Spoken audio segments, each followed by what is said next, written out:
Yo, what's up mga chong? Magluluto tayo ng ating hapunan na Adidas o kaya tinatawag na paa ng manok. Ayan. Pero bago ang lahat mga chong, hugasan muna natin to ng maayos. Ayan, tatanggalan natin ng dumi. Yung mga kuko, balat, at kung kahit na kung anong-anong mga dumi na nandito sa paa ng manok. Ayan. Tapos ang pagtanggal natin, hugasan natin ulit, sabay lagay natin sa kawali, lalagyan ng tubig para pakuluan. Ayan mga chong, papakuluan natin to mga chong 5 to 10 minutes para lalambot. So habang nagpapakulo tayo mga chong, ayun,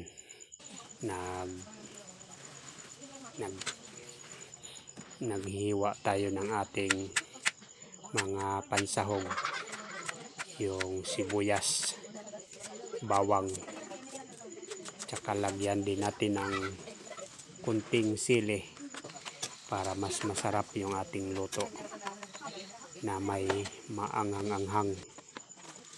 Ayan. So tapos ng ating pagpalambot mga chong, hugasan natin uli yung ating pinakulo para matanggal yung amoy. So ayan, habang nagpapainit tayo ng mantika, naka-ready na yung ating pansahog sa ating adobong paa ng manok. Ayan, naka-ready naman, nakasalang na yan mga chong. Sabay salang din natin yung paa ng manok. Tapos timplahan natin ng toyo, konting suka, tsaka siyempre hindi pwedeng mawala yung kunting bitchin. Ayan, hindi basta-basta magluluto mga chong, lagyan din natin ng unting tubig para balanse yung lasa nitong ating niluluto.